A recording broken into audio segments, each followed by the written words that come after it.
Salam. Alhamdulillah wassalatu wassalamu ala Rasulillah wa ala alihi wa sahbihi wa mawalah wa la haula wa la quwwata illa billah.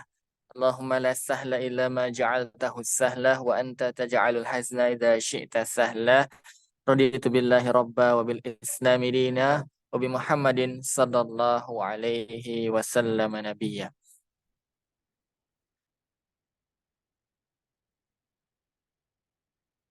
Terhormat Dr. Dian Husaini selaku Ketua DDI Pusat.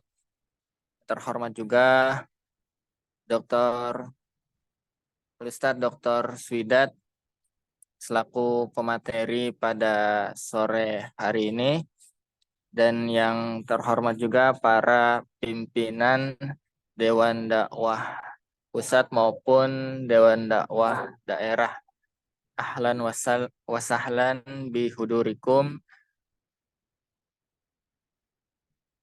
Puji syukur kehadirat Allah Subhanahu wa taala yang telah dan selalu memberikan kita banyak sekali karunia nikmat, iman, Islam, dan juga kesehatan, sehingga kita kembali berkumpul dalam majelis ilmu yang dinamakan Kuliah Ramadan yang diselenggarakan oleh Dewan Dakwah Islamiyah Indonesia.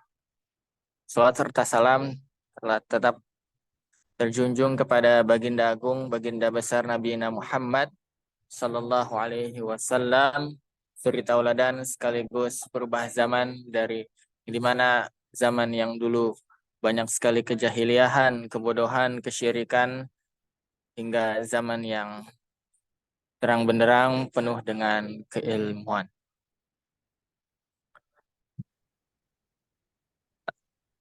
Para asatidz dan juga para pimpinan Dewan Dakwah Pusat maupun daerah yang saudara rahmati oleh Allah Subhanahu wa taala, kembali melanjutkan kuliah Ramadan kita yang diselenggarakan oleh Dewan Dakwah Islamiyah, yang insya Allah tema yang akan kita bahas yang akan disampaikan oleh Al-Ustadz Dr. Swidat itu mengenai tentang mengenal pemikiran Hamka dan Muhammad Natsir tentang Pancasila. Oleh karena itu, saya sebagai moderator meminta kepada para asatidz sekalian dan juga para pimpinan untuk bisa sama-sama menyimak kuliah Ramadan kita di sesi sore hari ini yang sebentar lagi akan disampaikan oleh Al-Ustadz Dr. Swidat. Oleh karena itu, untuk mempersingkat waktu dan tempat, kami persilahkan. Baik. Bismillahirrahmanirrahim. Assalamualaikum warahmatullahi wabarakatuh. Waalaikumsalam warahmatullahi wabarakatuh. Bismillah, alhamdulillah, assalatu wassalamu ala rasulillah, la hawla wa la quwata illa billah. Rabbi syrah li sadri wa yassir li amri wa hlul 'uqdatam min lisani yafqahu qawli. Subhanaka la ilma lana illa ma 'allamtana innaka antal alimul hakim. La hawla wa la quwata illa billahil aliyil azim. Rabbana anfa'na bima 'allamtana wa 'allimna ma yanfa'una wa zidna ilman min indik. Baik para guru semua, asatidz dan teman-teman yang insya Allah dimuliakan Allah Subhanahu wa taala, peserta Zoom sore hari ini jelang iftar, kita adakan satu kajian ya. Mudah-mudahan bermanfaat buat kita di tengah Ramadan tahun ini, dan tentu kita juga mohon pada Allah semoga ibadah kita di bulan Ramadan tahun ini Allah terima dan Allah berikan ganjaran pahala yang berlipat ganda. Amin ya rabbal alamin. Bapak Ibu hadirin wal hadirat, para asatidz, mohon izin saya menyampaikan sebagaimana dimintakan untuk menyampaikan pemikiran Hamka, Buya Hamka dan Muhammad Natsir tentang Pancasila. Kita ingin kenal lebih jauh lagi barangkali, atau pada sisi yang lain.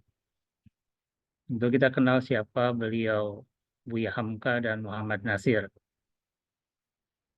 Keduanya adalah ulama, kemudian Pak Nasir adalah juga sebagai politisi yang tidak diragukan lagi, juga sebagai apa, Bapak Integrasi, dan juga pernah menjadi Perdana Menteri pertama, Ketua Umum Masyumi yang pertama, bagaimana perjuangan beliau dan teman-teman beliau dalam mendirikan negara Indonesia, khususnya menyangkut pertarungan ideologi, merumuskan dasar negara.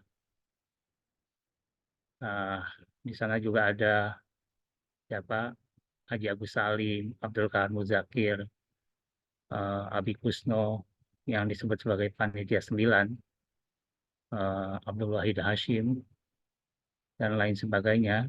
Kemudian keduanya ini, khususnya Buya Hamka dan Muhammad Nasir, juga masuk dalam tokoh yang ketika Badan Konstituante berdiri, ada lagi perjuangan dalam merumuskan atau mengusulkan dasar negara yang di Badan Konstituante itu, yang pada akhirnya 5 Juli 1959 keluar dekrit dari Presiden Soekarno untuk membubarkan Badan Konstituante.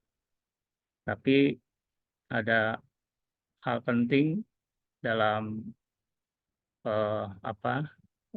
dekrit Presiden itu, bahwa di salah satu pernyataan dekrit, Piagam Jakarta itu menjiwai Undang-Undang Dasar 1945 dan satu rangkaian kesatuan dengan konstitusi tersebut. Itu yang paling penting untuk kita pahami. Nah, seiring dengan itu, perjalanan dasar negara yang sampai saat ini kemudian dikenal dengan istilah Pancasila. Kemudian bagaimana kita mengenal, memahami pemikiran-pemikiran tokoh kita, tokoh-tokoh Islam, khususnya Buya Hamka dan Pak Nasir, Muhammad Nasir, dalam memahami Pancasila. Baik, kita awali dari sini, bahwa kita tahu kesepakatan para founding fathers, Piagam Jakarta menjadi dasar negara ketika itu, yang berlaku sampai 17 Agustus 1945, karena besok harinya sudah terjadi sebuah perubahan. Pada tanggal 18 Agustus ketika sidang PPKI diselenggarakan, ada beberapa perubahan. Dan tentu perubahan ini dilatar belakangi, ya kita tahu ya, bahwa ada berita di mana rakyat Indonesia bagian timur ketika itu tidak setuju dengan salah satu poinnya yang di bagian pertama, sila pertama, 7 kata yang kemudian mereka minta dihapus. Dan pada akhirnya bukan hanya itu saja, di sidang PPKI hanya dirumuskan kembali ada beberapa kata yang juga harus dihapus. Dan ini dalam catatan di sidang itu ada 7 perubahan. Pertama, 7 kata dihapus dengan kewajiban menjalankan syariat Islam bagi pemeluk-pemeluknya menjadi Yang Maha Esa. Kemudian mukadimah diubah menjadi pembukaan. Kemudian dalam suatu hukum dasar itu diubah menjadi dalam suatu undang-undang dasar negara Indonesia. Kemudian menurut dasar dihapus. Jadi langsung ketuhanan Yang Maha Esa, kemanusiaan yang adil dan beradab. Itu diantara poin perubahannya. Nah, maka kalau ditarik ke belakang sejarah perdebatan di BPUPK itu, kata Ki Bagus Hadikusumo, kata menurut dasar kemanusiaan dihapus. Jadi menurut dasarnya dihapus. Jadi kemanusiaannya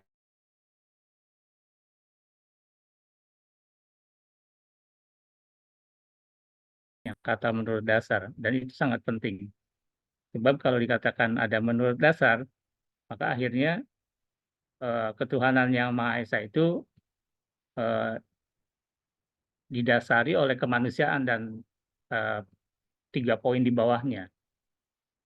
Maka kemudian menjadi berdasar ketuhanan yang Maha Esa, menurut dasarnya dihapus. Jadi langsung koma, kemanusiaan yang adil dan beradab, persatuan Indonesia, dan seterusnya.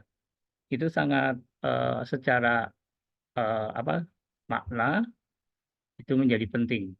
Eh, tidak multitafsir jadinya.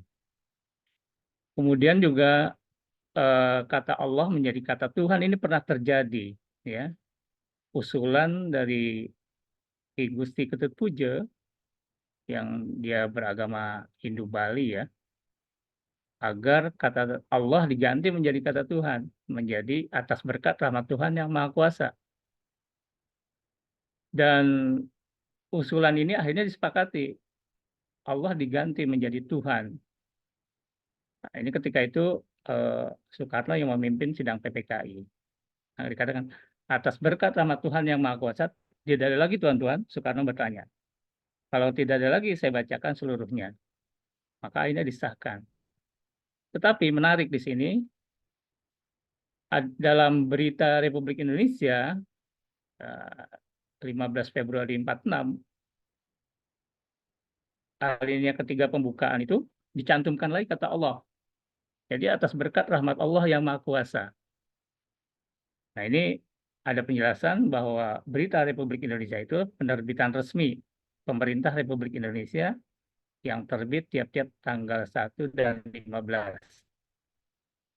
Dan edisi 15 Februari 46 nomor 2 tahun 7 isinya memuat di antaranya proklamasi kemerdekaan, Undang-Undang Dasar, maklumat pemerintah RI yang telah disetujui oleh Badan Pekerja Komite Indonesia dan seterusnya. Dan ada satu penjelasan dari uh, Pak Ridwan Saidi bahwa jikalau ada perbedaan teks antara Risalah, Harapat, dan Berita Republik Indonesia, maka yang dipegang adalah Berita Republik Indonesia karena berkekuatan hukum. Jadi kata Allah itu kembali tercantum dalam pembukaan Undang-Undang Dasar 1945. Ya, atas berkat rahmat Allah yang Maha Kuasa. Ini sangat penting dan perlu kita pahami bersama gitu ya. Nah, kemudian ini juga perkara pokok juga ketika dekret presiden 5 Juli itu lahir, karena ketika itu Badan Konstituante sudah 3 tahun dari 56 sampai 59 tidak dianggap oleh Soekarno tidak membuahkan hasil ketika merumuskan Undang-Undang Dasar yang baru. Kemudian berdebat di wilayah dasar negara lagi, yang mengusulkan masyumi ke kalangan Islam untuk dasar negara itu Islam. Dan yang lainnya tetap mempertahankan Pancasila. Bahkan PKI ketika itu Pancasila ingin tetap dipertahankan, tapi sila pertama ingin diubah oleh PKI itu. Ketuhanan, eh, kebebasan beragama, itu yang diusulkan oleh Nyoto ketika itu. Dan pokoknya akumulasinya dianggap Badan Konstituante tidak berhasil melahirkan konstitusi baru. Karena Undang-Undang Dasar 1945 itu sifatnya memang sementara, sedikit sekali kan pasalnya cuma 37 pasal.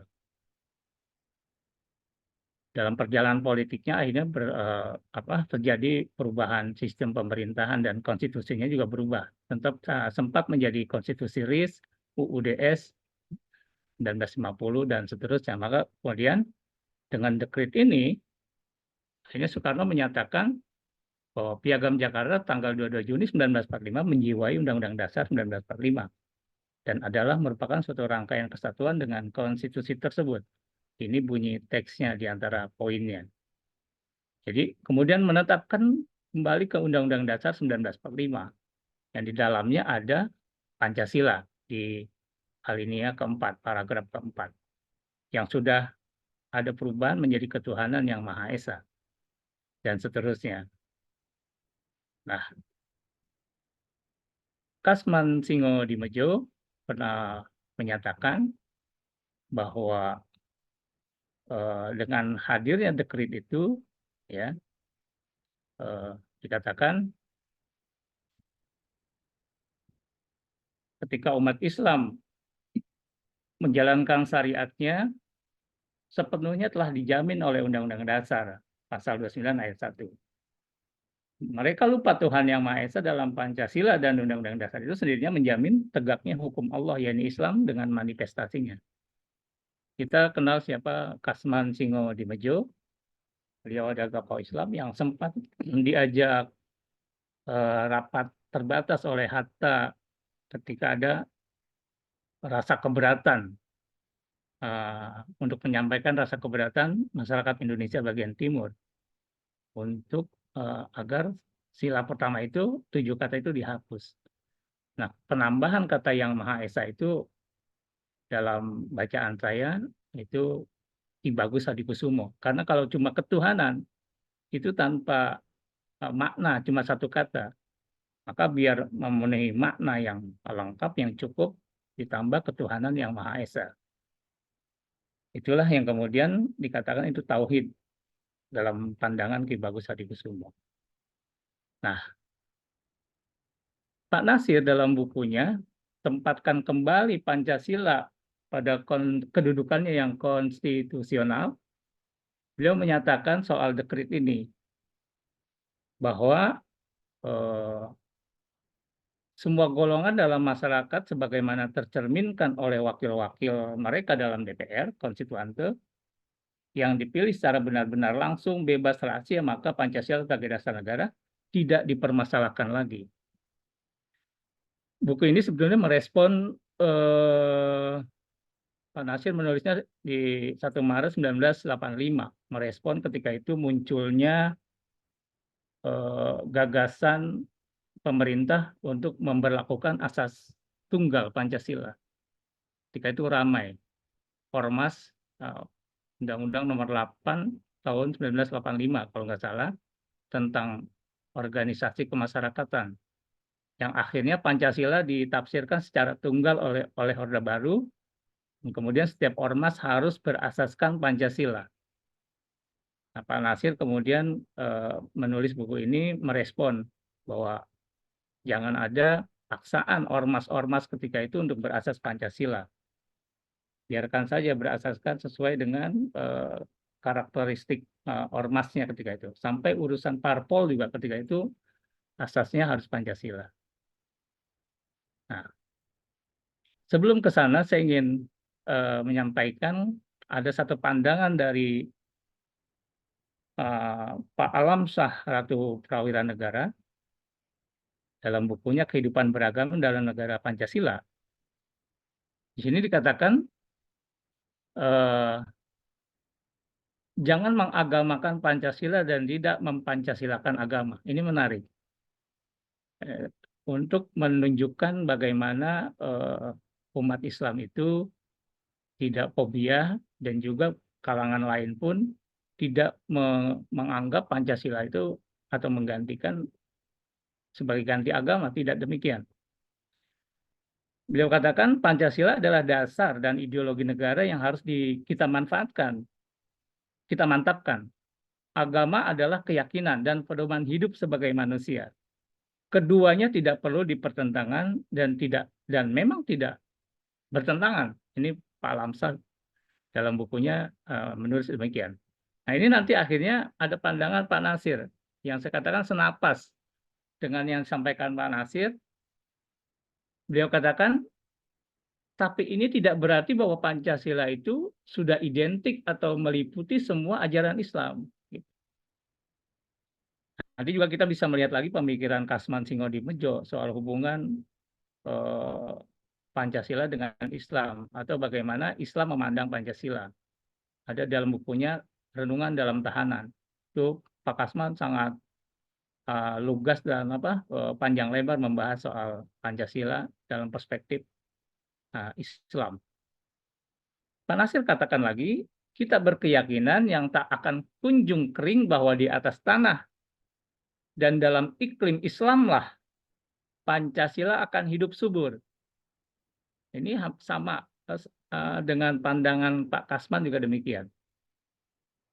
Jangan dipertentangkan, dan justru Pancasila itu akan semakin subur kalau kemudian di bawah pandangan atau worldview Islam. Sebab iman kepercayaan pada Tuhan Yang Maha Esa itu tidak dapat ditumbuhkan dengan semata-mata hanya mencantumkan kata-kata dan istilah ketuhanan Yang Maha Esa itu saja di dalam perumusan Pancasila itu. Jadi bahwa penekanannya di sini Pancasila itu khususnya, ini tokoh-tokoh kita banyak menyoroti soal ketuhanan Yang Maha Esa-nya. Karena dia kalau bahasa Kasman itu sebagai soko guru. Nanti Pak Buya Hamka menyebutnya sebagai urat tunggangnya. Ini menarik. Karena 4 sila di bawahnya itu tidak akan bermakna dan bisa jadi menjadi sekuler kalau tidak ada ketuhanan Yang Maha Esa. Dia itu membawahi dari ketuhanan Yang Maha Esa. Artinya 4 itu dibawahi oleh ketuhanan Yang Maha Esa. Jadi banyak menyoroti soal ketuhanan Yang Maha Esa ini dari tokoh-tokoh kita. Di sini dikatakan, berlainan soalnya apabila ketuhanan Yang Maha Esa itu hanya sekedar buah bibir bagi orang-orang yang jiwanya sebenarnya skeptis, punya keraguan dan penuh ironi terhadap agama. Bagi orang ini, dalam ayunan langkahnya yang pertama ini, yang hakikatnya urat tunggal bagi sila berikutnya sudah tumbang. Karena mereka hanya menjadikan lipstik saja ketuhanan Yang Maha Esa itu. Jadi tidak dimaknakan secara mendalam. Ya. Maka seluruhnya akan hampa. Apapun perjuangan politik kalau tidak didasari oleh ketuhanan Yang Maha Esa ini, maka itu hampa. Dan amorf, ini bahasa Belanda ya. Tidak mempunyai bentuk yang tentu. Yang tinggal adalah kerangka Pancasila yang mudah sekali dipergunakan untuk penutup tiap-tiap langkah perbuatan yang tanpa sila. Tidak berkesusilaan sama sekali. Ini pandangan penasihat. Jadi begitu seriusnya tokoh kita dalam memaknakan sila ketuhanan Yang Maha Esa ini. Setelah jadi gini, dalam pandangan saya, bacaan saya, perjuangan Piagam Jakarta pernah mencapai keberhasilan sebagai dasar negara. Dinamika politik kemudian ada sebuah proses perubahan, akhirnya dilatar belakangi oleh ketidaksetujuan kalangan Kristen dan tentang 7 kata itu, akhirnya diganti dengan ketuhanan Yang Maha Esa. Dan ketuhanan Yang Maha Esa kemudian menjadi perhatian tokoh-tokoh kita. Karena di dalamnya memang sudah sangat jelas andil dari tokoh-tokoh Islam dalam melengkapi kata ketuhanan itu menjadi Yang Maha Esa. Ditambah nanti dekrit presiden tadi, bahwa Soekarno mengeluarkan dekrit itu di mana menjiwai Undang-Undang Dasar dan merupakan satu rangkaian kesatuan dengan konstitusi tersebut. Kalau kita ambil kata menjiwai, ya berarti dia sebagai ruhnya, dalam tanda petik ruhnya konstitusi. Dan kalau dikatakan menjadi satu rangkaian kesatuan, berarti kalau bahasa Orde Baru itu dulu satu kesatuan yang tidak terpisahkan gitu. Itu antara Piagam Jakarta dengan konstitusi. Maka Kasman juga ketika itu mengatakan, jadi nggak usah berkecil hati umat Islam atau siapapun dalam memperjuangkan syariat Islam, karena itu udah dijamin oleh Undang-Undang Dasar gitu kan. Karena ruh dari konstitusi kita itu Piagam Jakarta. Bisa kita lihat lagi misalnya, bila Pancasila hanya dijadikan buah bibir sebatas omongan, bisa dikatakan inilah mereka yang berkarakter hipokrit, ya, munafik. Artinya Pancasila hanya dijadikan alat permainan kata-kata agar dikatakan bahwa seorang itu Pancasilais. Ya. Kita mengharapkan supaya Pancasila dalam perjalanannya mencari Islam semenjak dilancarkan itu tidaklah akan diisi dengan ajaran yang menentang-nentang kepada Al-Quran. Wahyu ilahi yang semenjak berabad-abad telah menjadi darah daging bagi sebagian terbesar dari bangsa kita ini. Jadi pandangan Pak Nasir ini, ya kita melihat dalam perjalanan politik bangsa ya, kalangan-kalangan sekuler juga kan mereka berasas pada Pancasila, tapi Pancasila dalam worldview mereka itu tentu berbeda, ya. Worldview mereka berbeda dengan worldview tokoh-tokoh Islam. Apalagi mereka menempatkan bahwa urusan negara tidak ada hubungannya dengan agama, mengusung paham sekuler, memisahkan antara negara, politik dengan agama. Maka ada kelompok-kelompok yang fobia terhadap Islam, fobia terhadap agama. Perjuangannya murni, perjuangan politik yang nihil agama. Padahal jelas sekali sila ketuhanan yang Maha Esa itu, Pancasila itu, pertama itu adalah sila ketuhanan. Yang seharusnya berpolitik itu yang politik yang beradab, yang berbasis pada nilai-nilai tauhid. Nah itu yang secara implementasinya ya bisa kita bisa turunkan atau bisa diturunkan dalam bagaimana sebagai hamba Allah gitu kan, berpolitik sebagai tidak menghilangkan nilai-nilai ketuhanan gitu ya, nilai-nilai adab dalam berpolitik. Nah ini pemikiran Pak Nasir diantaranya. Kemudian beliau juga katakan, ini beliau sebut ini dalam acara Nuzulul Quran ya, 1954, meliputi aspek hubungan manusia dengan Allah dan hubungan antar manusia. Kemudian penerimaan dan pengamalan Pancasila merupakan perwujudan dan upaya umat Islam Indonesia untuk menjalankan syariatnya. Nah, ya, bahwa umat Islam selama ini melakukan perjuangan bagaimana syariat Islam diperjuangkan secara nasional. Misalnya bank syariah, asuransi syariah, kemudian apalagi pengadilan agama, kemudian sekolah-sekolah Islam, kemudian pesantren, itu masih eksis sampai sekarang, ya. Dan yang lain sebagainya ya. Itu perjuangan syariat. Kalau kemudian belum seluruhnya, yang tentu itu adalah sebuah proses yang tidak simsalabim. Memang di sini ada ya tentu tidak lepas dari perjuangan politik ya. Maka umat Islam ini harus juga bertarung di lapangan legislatif ya. Sayang sekali kemudian kalau umat Islam tidak terlibat dalam lapangan politik dan berjuang perjuangan legislasinya di lembaga-lembaga yang formal. Karena di sanalah perjuangan umat Islam. Dan Muhammad Hatta pun pernah menyampaikan, itu bisa diperjuangkan semua menyangkut syariat Islam di wilayah Republik Indonesia, di mana jalurnya jalur konstitusional. Nah, kemudian poin yang kelima, sebagai konsekuensi dari sikap di atas, NU berkewajiban mengamankan pengertian yang benar tentang Pancasila dan pengamalan yang murni dan konsekuen semua pihak. Ya ini sebagai penguat lah ya bahwa saudara kita di NU pun punya pandangan yang sama berdasarkan Musyawarah Nasional Alim Ulama NU tahun 1983. Ya. Nah ini juga kita kenal Endang Saifuddin Ansori. Beliau menulis tesis soal Piagam Jakarta, ya. Menarik sekali dalam bukunya. Beliau membagi ada soal sikap ya, di mana ada bagaimana beradab terhadap Pancasila. Kalau beradab terhadap Pancasila ini tambahan saya.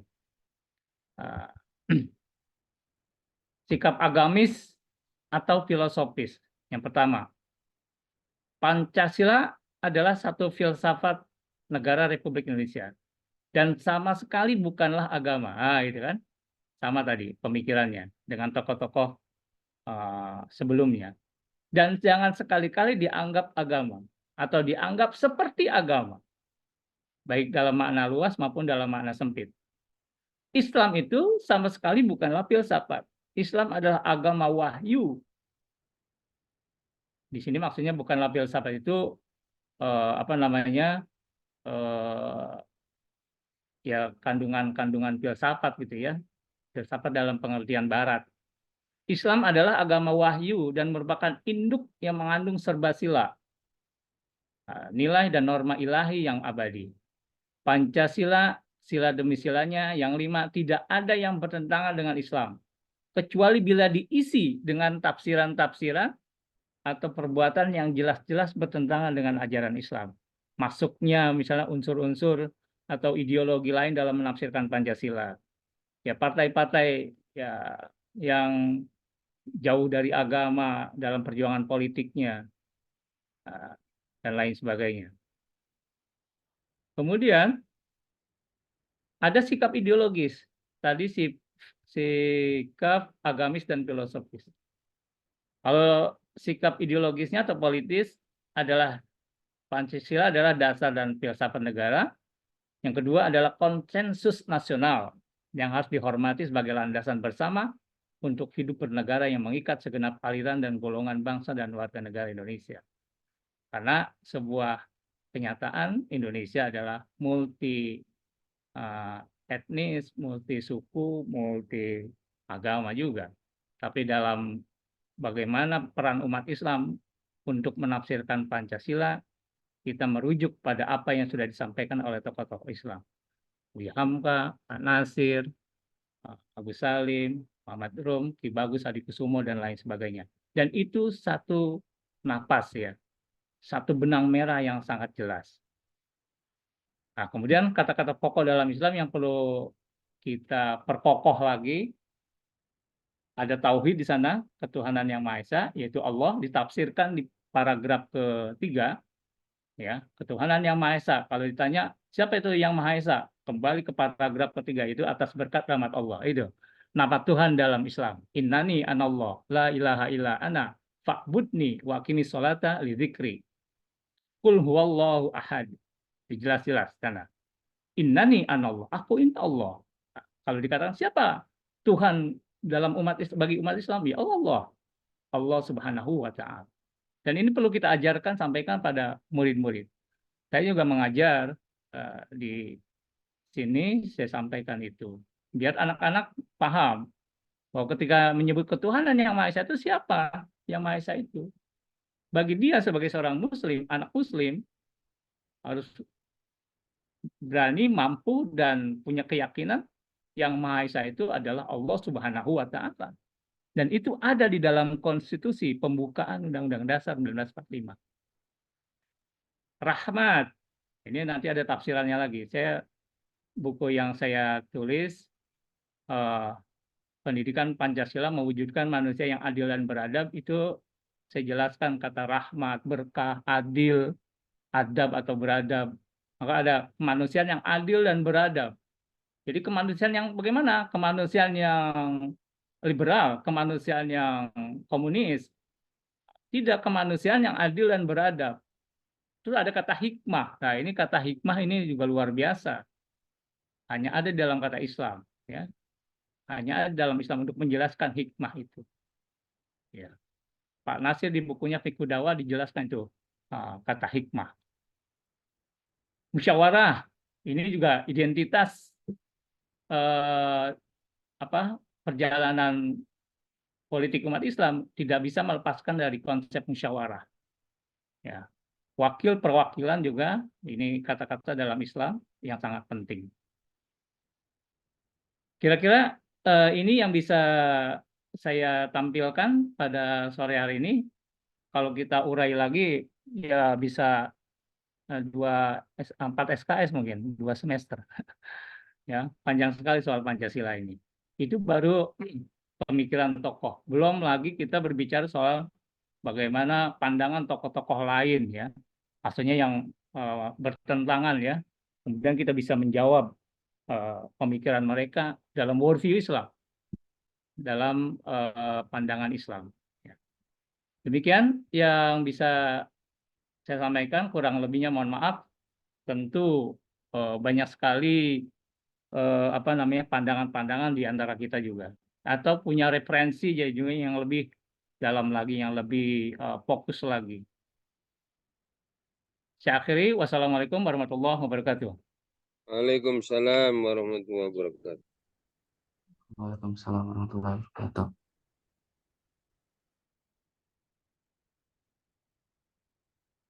Oke, Alhamdulillah, jazakallah khairan jaza kepada Al-Ustadz Dr. Swidat MPD yang telah menyampaikan tentang buah dari pemikiran Buya Hamka dan Muhammad Nasir tentang Pancasila.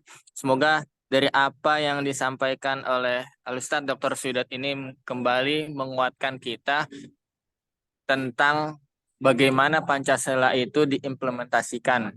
Apalagi sesuai dengan tafsiran dua guru besar kita yang disampaikan, diperjelas tadi oleh Al-Ustadz Dr. Swidat MPD itu tentang buah pemikirannya dari Buya Hamka dan juga Buya Muhammad Natsir. Terima kasih juga kepada para asatidz, para peserta Zoom, para pimpinan Dewan Dakwah yang sudah menyimak kajian Ramadan kita pada sesi sore hari ini. Semoga apa yang disampaikan menambah keilmuan kita dan menambah nilai manfaat untuk waktu-waktu yang kita dapatkan. Mungkin kita tutup dengan lafaz hamdalah dan doa kafaratul majlis sebagai penutup. Alhamdulillahirabbil alamin. Subhanakallahumma bihamdika asyhadu an la ilaha illa anta astaghfiruka wa atubu ilaik. Kurang dan lebihnya mohon maaf. Akhirul kalam. Wassalamualaikum warahmatullahi wabarakatuh. Waalaikumsalam warahmatullahi wabarakatuh. Jazakumullah khairan katsira para asatidz semua. Ya, Ustaz.